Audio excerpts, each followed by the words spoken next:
ಒಂದು ವರ್ಷ ಏನು ಚಿನ್ನವನ್ನು ಖರೀದಿ ಮಾಡಬೇಡಿ ಅಂತೇಳಿ ಮೋದಿಯವರು ಏನು ಕರೆ ಕೊಟ್ಟಿರ್ತಕ್ಕಂಥದ್ದು ನಮ್ಮ ಜೊತೆ ಮಾತಾಡಲಿಕ್ಕೆ ಅಕ್ಕ ಸಾಲಿಗರ ಒಂದು ಇದಾರೆ ಮಾತಾಡಿಸ್ತಾನೆ ಸರ್. ಹೇಗೆ ಅವರು ಈಗಾಗಲೇ ಮೋದಿಯವರು ಕರೆ ಕೊಟ್ಟಿರ್ತಕ್ಕಂಥ ಸರ್, ಇದು ಎಷ್ಟರ ಮಟ್ಟಿಗೆ ಪರಿಣಾಮ ಬೀರುತ್ತೆ?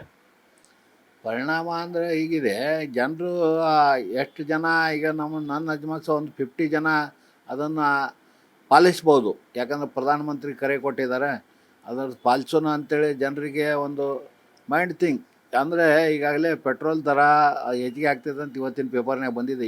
ಈವರೆಗೂ ಯುದ್ಧ ಚಾಲೂ ಆಗಿ 1.5 ತಿಂಗಳಾದರೂ ಪ್ರಧಾನಮಂತ್ರಿಗೆ ಇನ್ನೂ ಪೆಟ್ರೋಲ್ ದರನ ಹೆಚ್ಚಿಗೆ ಮಾಡಲಿಲ್ಲ. ಅದೇ ಪ್ರಕಾರ ಬಂಗಾರ ಯಾವುದೇ ಯುದ್ಧ ಇಲ್ಲ, ಏನಿಲ್ಲ, ಈಗಾಗಲೇ 1 ವರ್ಷ ಆಯಿತು. 1 ವರ್ಷ ಒಂದೂವರೆ ವರ್ಷದಿಂದ ಏರಿಕೆ ಕಾಣ್ತಾ ಇದೆ. ಈಗ ಒಂದು 40-50,000 ಇದ್ದಿದ್ದು ಈಗ 1,60,000 ಮಟ್ಟ ಹೋಗಿದೆ. ಅದರಿಂದ ವ್ಯಾಪಾರ ಈಗಾಗಲೇ 1 ವರ್ಷದಿಂದ ಕಡಿಮೆನೇ ಇದೆ. 25% ವ್ಯಾಪಾರ, 30% ವ್ಯಾಪಾರ ಆಗ್ತಾಯಿದೆ. ಆದರೆ ಪ್ರಧಾನಮಂತ್ರಿಗೆ ಹೇಳೋದರಿಂದ ಜನ ಏನು ಪೂರಾನ ಬಂದ್ ಮಾಡಲಿಲ್ಲ ಅಂದರು 25% ಜನ ಅಂದರೆ ಬಲಾಢ್ಯ ಹಣದಿಂದ ಒಳ್ಳೆಯ ಸುಸಂಸ್ಕೃತ ಇದ್ದವರು ಬಂಗಾರ ತೊಗೋಬೋದು. ಆದರೆ ಬಡವ್ರಿಗೆ ಮಾತ್ರ ಬಂಗಾರ ತೊಗೊಳ್ಳೋವಂಥ ಕಾಲ ಈಗಾಗಲೇ ಹೋಗಿಬಿಟ್ಟಿದೆ 1 ವರ್ಷದಿಂದ. ದೊಡ್ಡ ರೇಟಾಗಿ ಸಣ್ಣ ಪುಟ್ಟ ವ್ಯಾಪಾರ ಬೇಡರು ಮಾಡ್ತಾರೆ.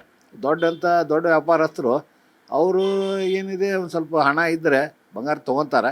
ತೊಗೊಂಡ್ರು ಏನು 25% ವ್ಯಾಪಾರ ಆದರೂ ಬಂಗಾರದ ಅಂಗಡಿ ಮಾಲೀಕರಿಗೆ ಏನು ಅಂಥ ಸಮಸ್ಯೆ ಆಗಲಿಕ್ಕಿಲ್ಲ. ಯಾಕಂದರೆ ಇವು ಕಾರ್ಪೊರೇಟರ್ ಸೆಕ್ಟರ್ ಅಂಗಡಿ ಇರ್ತಾವಲ್ಲ, ಅಲ್ಲಿ ದೊಡ್ಡ ಪಗಾರ ಕೊಟ್ಟು ಅವ್ರು ಇಟ್ಕೊಂಡಿರ್ತಾರೆ, ಅವ್ರಿಗೆ ಪ್ರಾಬ್ಲಮ್ ಆಗ್ಬೋದು. ಯಾಕಂದರೆ ಈಗಾಗಲೇ ಅವ್ರಿಗೆ 6% ಇದ್ದಿದ್ದು 15% ಇದು ಇಂಪೋರ್ಟ್ ಟ್ಯಾಕ್ಸು ಹೆಚ್ಚಿಗೆ ಮಾಡಿದ್ದಾರೆ. ಅದರಿಂದ ಅವ್ರಿಗೆ ಸಮಸ್ಯೆ ಆಗ್ಬೋದು. ಆದರೆ ನಮ್ಮ ಇಲ್ಲಿ ಹುಬ್ಬಳ್ಳಿ ನಮ್ಮ ಇಲ್ಲಿ ಏರಿಯಾದಲ್ಲಿ ಸರಾಫಗಟ್ಟಿಯಲ್ಲಿ 160 ಬಂಗಾರದ ಅಂಗಡಿ ಅದಾವೆ. ನಮ್ಮ ಸದಸ್ಯರು 200 ಜನ ಸದಸ್ಯರು ಅದಾರೆ. ಪ್ಲಸ್ ಹುಬ್ಬಳ್ಳಿಯಲ್ಲಿ ನನ್ನ ಲೆಕ್ಕದ ಪ್ರಕಾರ 450 ಬಂಗಾರದ ಅಂಗಡಿ ಇರ್ಬೋದು ಅನ್ನಿಸ್ತಿದೆ. ಎಲ್ಲರಿಗೂ ಮಾಲಕರಿಗೇನು ಪ್ರಾಬ್ಲಮ್ ಇಲ್ಲ. ಆದರೆ ನಮ್ಮ ಹತ್ರ ಕೆಲಸ ಮಾಡುವಂಥ ಅಕ್ಕ ಸಾಲಿಗರು ಒಂದು ಸ್ವಲ್ಪ ಸಮಸ್ಯೆ ಆಗ್ಬೋದು. ಆದರೆ ಪ್ರಧಾನಮಂತ್ರಿಗಳು ಅದಕ್ಕೇನಾದರೂ ಒಂದು ಸೊಲ್ಯೂಷನ್ ಅಂದರೆ ಪರಿಹಾರ ಹುಡುಕ್ಬೋದು ಅಂತ ನಮ್ಮ ಉದ್ದೇಶ.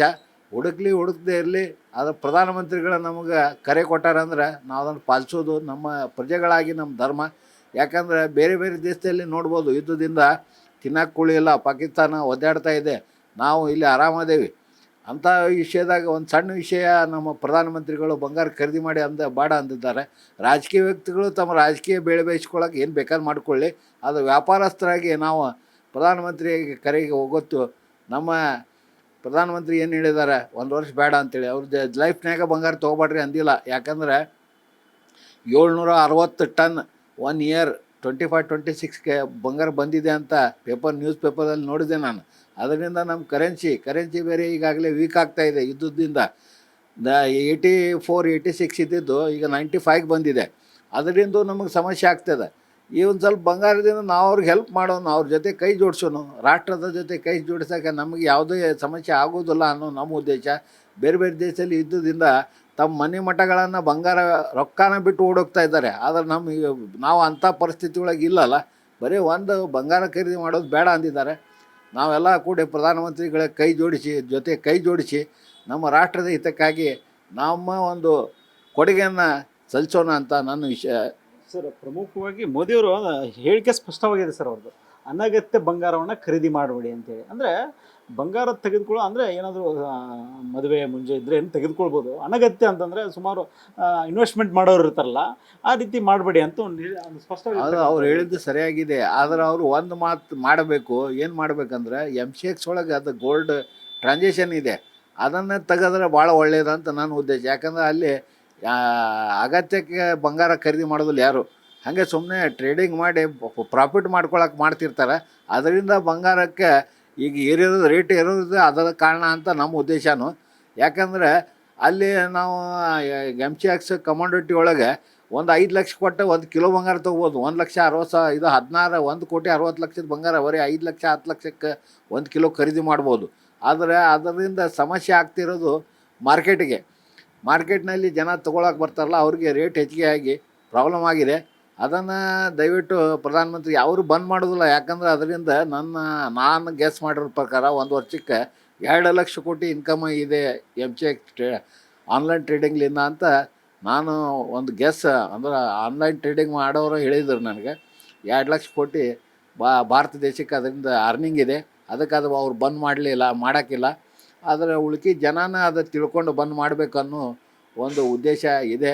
ಆದರೆ ಅದರ ಮುಂದಿನ ದಿನಮಾನದಲ್ಲಿ ಅದರಲ್ಲಿ ಏನಾಗ್ತದೆ ಗೊತ್ತಿಲ್ಲ. ಆದರೆ ಸಣ್ಣ ತಾಳಿ ಅವೆಲ್ಲ ತೊಗೊಳ್ಳೇಬೇಕಾಗ್ತದೆ. ಇಷ್ಟೇ ಒಂದು 3 ಗ್ರಾಮ್ ತೊಗೊಳ್ಳೋರು 1 ಗ್ರಾಮಿನ ತಾಳಿ ತೊಗೋಬೋದು.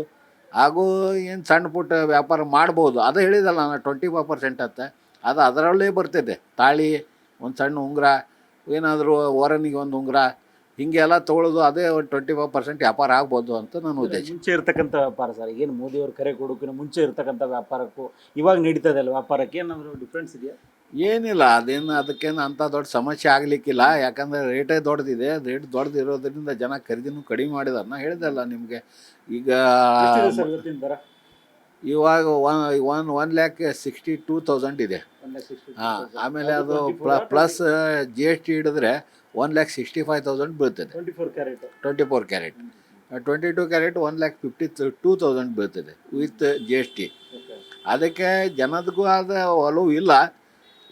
ನಾವು ಈಗ 3 ಹಬ್ಬ ನೋಡಿದ್ವಿ: ದಸರಾ ಹಬ್ಬ, ದೀಪಾವಳಿ ಹಬ್ಬ, ಆಮೇಲೆ ಈಗ ಮೊನ್ನೆ ಯುಗಾದಿ, ಅಕ್ಷಯ ತೃತೀಯ. ಇವೆಲ್ಲ ಹಬ್ಬ ನೋಡಿದಾಗ ಅನ್ನಿಸ್ತದೆ ಜನ ಏನು ಬಂಗಾರದ ಕಡೆ ಅಷ್ಟೊಂದು ವ್ಯಾಮೋಹ ಮಾಡ್ತಾಯಿಲ್ಲ. ಯಾವ ದೊಡ್ಡ ಜನ ಅವರು ಸ್ವಲ್ಪ ಒಂದು ಸ್ವಲ್ಪ ರೇಟ್ ಕಡಿಮೆ ಆಗ್ತೈತೆ ಅನ್ನೋ ಉದ್ದೇಶಕ್ಕೆ ಯಾರು ಅದ್ರ ಕಡೆ ಹೆಚ್ಚು ಗಮನ ಕೊಡ್ತಾ ಇಲ್ಲ ಅಂತ ನಮ್ಮ ಉದ್ದೇಶ. ಅಂದರೆ ಪ್ರಮುಖವಾಗಿ ಇಲ್ಲಿರ್ತಕ್ಕಂಥ ವ್ಯಾಪಾರಸ್ಥರಿಗೆ ಮುಂಚೆ ಇರ್ತಕ್ಕಂಥದ್ದಕ್ಕೆ ಇವಾಗ ಏನು ಡಿಫ್ರೆನ್ಸ್ ಇಲ್ಲ ಅಂತೀರ ನೀವು? ಇಲ್ಲ. ಯಾಕಂದ್ರೆ ಈಗ ನಾವು ಮೊದಲು 100% ವ್ಯಾಪಾರ ಮಾಡಿದಾಗ ಒಂದು 100 ಗ್ರಾಮ್ ಸೇಲ್ ಮಾಡಿದಾಗ ನಮ್ಮ ಮಾರ್ಜಿನ್ ಏನಿತ್ತು ಅದು ಈಗ ನಾವು 25 ಗ್ರಾಮ್ ಸೇಲ್ ಮಾಡಿದರೂ ಬರ್ತದೆ. 25 ಗ್ರಾಮ್ ಮಾಡಿದ್ರು ನಾವು ಸೇಲ್ ಮಾಡಿದ್ರು 100 ಗ್ರಾಮಿನ ಏನು ಪ್ರಾಫಿಟ್ ಬರ್ತಿತ್ತಲ್ಲ ಅದು ಬರ್ತೈತೆ. ಹೀಗಾಗಿ ನಮ್ಮ ಬಂಗಾರದ ಅಂಗಡಿ ಮಾಲಕರಿಗೆ ಏನು ಅಂಥ ಸಮಸ್ಯೆ ಆಗಲಿಕ್ಕಿಲ್ಲ ಅಂತ ನಮ್ಮ ಉದ್ದೇಶ. ನಮ್ಮ ಹೆಸರು ಸರ್? ನನ್ನ ಹೆಸರು ಪರಶುರಾಮ್ ಪೊಡ್ಲಿಕಪ್ಪ ಚಿಲ್ಲಾಳ್ ಅಂತ. ನಾನು ಕನಕ ಜ್ಯುವೆಲ್ಲರ್ಸ್ ಮಾಲೀಕ, ಪ್ಲಸ್ ನಾನು ಹುಬ್ಬಳ್ಳಿ ಜ್ಯುವೆಲ್ಲರ್ಸ್ ಅಸೋಸಿಯೇಷನ್ನ ಪ್ರೆಸಿಡೆಂಟಾಗಿ 10 ವರ್ಷದಿಂದ ಕೆಲಸ ಮಾಡ್ತಿದ್ದೆ. Sir, thank you sir. ಇದಿಷ್ಟು ಇಲ್ಲಿರ್ತಕ್ಕಂಥ ಪರಶುರಾಮ್ ಸರ್ ಅವರ ಮಾತಾಗಿರ್ತಕ್ಕಂಥದ್ದು. ಕ್ಯಾಮ್ರಾ ಪರ್ಸನ್ ಹೇಮಂತ್ ಜೊತೆ ಸಂಗಮೇಶ್ ಸತ್ತಿಗೆರೆ, ಕರ್ನಾಟಕ ಟಿವಿ, ಹುಬ್ಬಳ್ಳಿ. ನೀವು ಸಣ್ಣ ಆಗ್ಬೇಕಲ್ವಾ? ಅದು ಒಂದು ಉತ್ತಮ ಆಹಾರದಿಂದ ಸಣ್ಣ ಆಗ್ಬೇಕಲ್ವಾ? ಪ್ರತಿದಿನ ನಮ್ಮ ಜೀನಿ ಸ್ಲಿಮ್ನ ಯೂಸ್ ಮಾಡಿ ಯಾವುದೇ ಸೈಡ್ ಎಫೆಕ್ಟ್ ಇಲ್ದಂಗೆ ನೀವು ಸಣ್ಣ ಆಗ್ತೀರಾ.